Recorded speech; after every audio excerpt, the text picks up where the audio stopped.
Chapter 11 Heist. The scanner radio suddenly cracked to life. We got activity. This is Jack testing. 1, 2, 3, 1, 2, 3. Jeff. 1, 2, 3, 1, 2, 3. Ryan testing. 1, 2, 3, 1, 2, 3. Lil J checking in. 1, 2, 3, 1, 2, 3. This is Michael. 1, 2, 3, 1, 2, 3. And Gavin. 1, 2, 3, 1, 2, 3. Can you all hear me? Everyone radioed back affirmative. Alright, we got it. Everyone's good to go. 1 hour, be ready. They're planning something. Get ready. Alright, does everyone remember the plan? Everything they said over the compromised comms was carefully scripted, the heist orchestrated so they each remembered exactly how much information they could communicate without giving away their primary goal. It was a far cry from their usual methods. Improvise. 1 hour before the heist, test the comms. Let the randoms know something was going down soon. Once they were in position, give away their target and location. Once they got wind of onlookers, spring the traps, take them alive, and root out the others.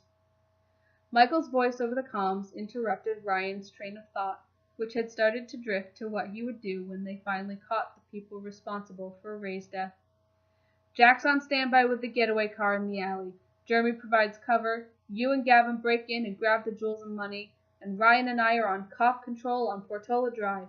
Don't worry, Jeff. We got this. Michael was surprisingly convincing, in contrast to Jeff, who sounded stiffer than usual. Hopefully, he'd only noticed because the crew were so familiar, and anyone listening wouldn't have heard the difference. The subtle slip of the street name and the mention of jewels should be enough to alert them of their location. Assuming the randoms were within the city limits of Los Santos, it shouldn't take them more than 15 minutes to start to arrive. Ryan and Michael, of course, weren't on Portola Drive, but in the alley off Eastbourne, behind the store, awaiting anyone that might show up with a wicked trap of tripwires and explosives rigged to keep anyone who entered inside. One way in, no way out. Ryan had made sure he could get up to the second floor of the parking garage opposite the store to get a better vantage point, but also so he and Michael could make an escape on his bike.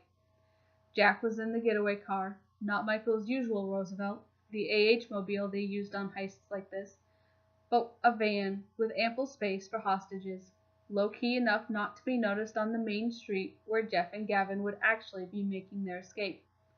From there, they would swing around the block to a narrower alley off Madwayne Thunder Drive that led behind the parking garage and pick up the hostages that Ryan and Michael would have by then subdued.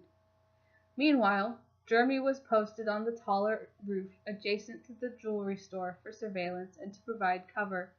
His vantage point allowed him to see the main street and the entrance to the store, the rear of the alley where Michael and Ryan were, as well as the narrower extraction alley. Once he saw the van in that alley, he'd jump off the roof and parachute over to them for extraction. Then it was a matter of Ryan and Michael getting away on the bike and reconvening at the steakhouse to find out how much their hostages knew, the part Ryan was most looking forward to. I'm disabling the alarm. When I give the signal, we should have a 10-minute window to get in and out. After that, if we're not out, the cops will probably show up. Gavin informed them, a blatant lie for the randoms listening. The alarm wouldn't go off at all the way he'd fixed it, and unless there was another security system, or a guard on patrol, they should be set to get in and out at their own pace. Gavin waited the agreed-upon 5 minutes before giving the signal. Phew! That was tougher than I thought, he exclaimed, laying it on thick. 10 minutes! Let's go! Jack, Jeremy, Michael, and Ryan had been on high alert since they arrived, eyes constantly scanning for any sign of movement, ears tuned for the sounds of sirens, gunfire, and voices in the shadows. Jeff was the one to snap them out of their uncharacteristic silence, reminding them they were being listened to.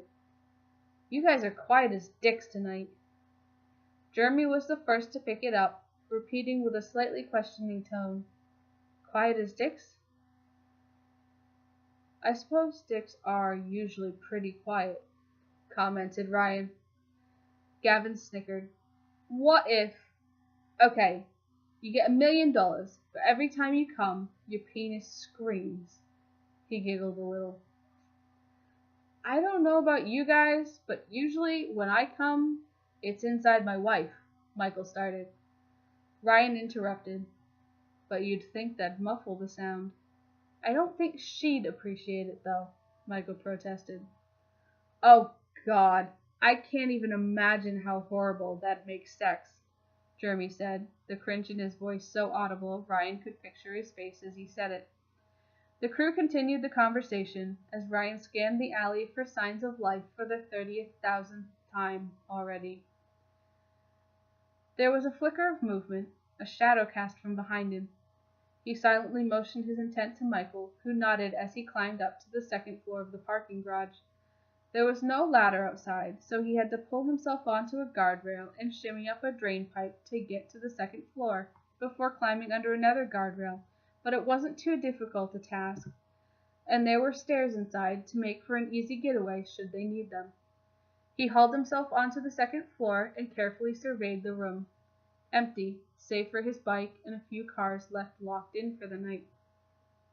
The banter in his ear continued, and he randomly jumped into the conversation to make sure not to raise suspicions. Somehow, the conversation had moved from screaming penises to, "What? Sticking things where?" Jeff exclaimed. "In your pee hole. It's a real thing," insisted Gavin. "Sounding," Ryan said very matter-of-factly. "It's called sounding." All right, well, we knew Ryan would be into some weird shit, but that's a bit extreme, Jack joked. Ryan played it cool, still thoroughly investigating the garage. Can't say I've ever tried it myself, but I don't think it's something I'm into. You know, yet. And there goes Ryan being creepy. Again. Michael craned his neck to look up at him as he said it, and Ryan gave the signal for all clear. Jeff added quietly, "Ryan the creepy guy. Real original," Ryan began before he was interrupted by Jeremy. "I can hear sirens, guys. They may not be coming for us, but how far off are you?" "Almost there with the safe," replied Gavin. "Gonna take a few more minutes, though." "We've got nothing where we are," Ryan said plainly, knowing Jeff would know what that meant. Jeff sounded tense. "Okay, we'll stick to the plan. Good things happen when we just adhere to the plan." All the planning had been done back at the safe house. They had gone over every detail of the plan, bar one. "What if it all goes to shit?" Michael had asked. Jeff was adamant. "It won't go to shit if we just stick to the plan. We still don't know how many of them there'll be, where they'll turn up, what kind of weapons or resources they have. It won't go to shit," Jeff insisted. He paused, considering the concerned looks among the crew before adding, "Look, worst case scenario, they, or the cops, get the drop on us. We each bail our separate ways, and we meet up at the safe house to debrief." Ryan shook his head. "If they figure out what we're trying to do, they'll dissolve into the ether. We'll never be able to track them all down. We'll have to go back into lockdown." "Fuck that," Michael snapped. "There's gotta be something else we can do." "I think," Ryan started carefully, biting his lower lip, "I may have an idea." Jeff raised an eyebrow quizzically. "What are you thinking, Ryan?" "Look, this is going to be a long shot. If, and only if, we think they're on to us, if I can get on the inside, it should stop them from scattering, and we might be able to take another shot at them." Jeff looked confused. "What do you mean, get inside? Get inside how?" Ryan looked down, struggling to find the right words. Jack's eyes widened as he was the first to catch on. "You would get caught?" The words were out of Michael's mouth before he could stop them. "You're crazy!" "Well, no one ever accused me of being sane," Ryan retorted without skipping a beat. He drew a deep breath. "Look, if we give them a reason to think they have the upper hand, We can at least keep track of where they are, and it's our best chance of finding out who runs this thing." "No. No, no, no," Jeff interrupted. Ryan looked determinedly back at Jeff. "You know I'm right." Jeff drew a deep breath. The crew could feel it. He was right. But Jeff refused to hear it. "I don't care. I don't want to hear any more about it, Ryan. Just forget about it." The cops arrived at exactly the wrong time. They had approached from Mad Wayne Thunder Drive, out of Jeremy's line of sight, swung around onto Eastbourne, and immediately entered the alleyway where Michael was waiting. "Oh, shit!" Michael managed to get out as he turned to run, just as the first of the cop cars triggered the tripwires. 4 cars entered the alley, the last 2 blocking the exit. The cops had time to get out of their cars and aim their weapons at Michael, the only target in the alley, as he turned to face them with his minigun at the ready. For a tense few seconds, they stared each other down. Then, all hell broke loose. The 2 cars blocking the exit to the alley were thrown in the air as the delayed charges detonated, debris from the surrounding buildings raining down around them. The officers in those cars were, in all likelihood, killed immediately. Michael let loose with the minigun, cutting down the officers who hadn't taken sufficient cover behind their vehicles. From the second floor of the parking structure, Ryan could see the muzzle flash of the minigun lighting up Michael's face, a picture of fury and adrenaline-fueled glee. "Someone give me a sit rep! What the fuck is going on out there?" Jeff demanded over the comms.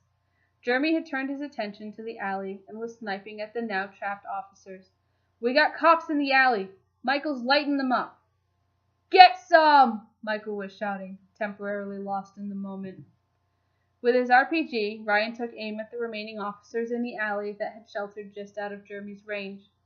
"Jeff, Gavin, get out of there now!" He let the projectile fly, and the car and officers were engulfed in flame. The explosion rocked the jewelry store, and Gavin screeched. "No!" Jack cried out over the comms. "Jeff, Gavin, you got company. They're coming in from Portola Drive. They're not cops. I repeat, they are not cops." "Shit!" Jeremy cried out, and Ryan could hear him scurry to the other side of the building to try to get a shot at them before they entered the building or found cover. "They're inside! I'm so sorry, Jeff!" Ryan could hear shots being fired over the comms, coming from the jewelry store. The cops in the alley were no longer a threat, but the flaming wreckage of the cars blocked Michael and Ryan from being able to get into the store to help Jeff and Gavin. Jack was the only one who could reach them in time, and he was inadequately armed to take them head-on. It didn't stop him from trying. He didn't give any indication over the comms, but drove to the front of the building and slipped quietly inside with the intent to flank them. "Michael, quick, up here, let's go!" Ryan called down to Michael. Michael scrambled inside the parking structure, making for the stairs to get to Ryan's position. Ryan turned his attention to his bike, securing the RPG to the side. He was just about to kick it into gear when movement on the other side of the garage caught his attention. Without a word, he took off in pursuit, following the sound of footsteps down the far set of stairs into the ground floor of the garage, then through another set of fire stairs to a basement level. Over the comms, there was a startled noise from Michael, like he was about to ask where Ryan had gone, before stopping himself, realizing he may give away his position. In Ryan's ear, the sound of gunshots reached a crescendo as another gun joined in, and then, suddenly, stopped. He paused on the stairs, waiting for confirmation that the crew was okay. He didn't realize it, but he was holding his breath. Silence. "Jeff? Gavin? Jack? What's going on down there?" Jeremy asked, sounding painfully helpless.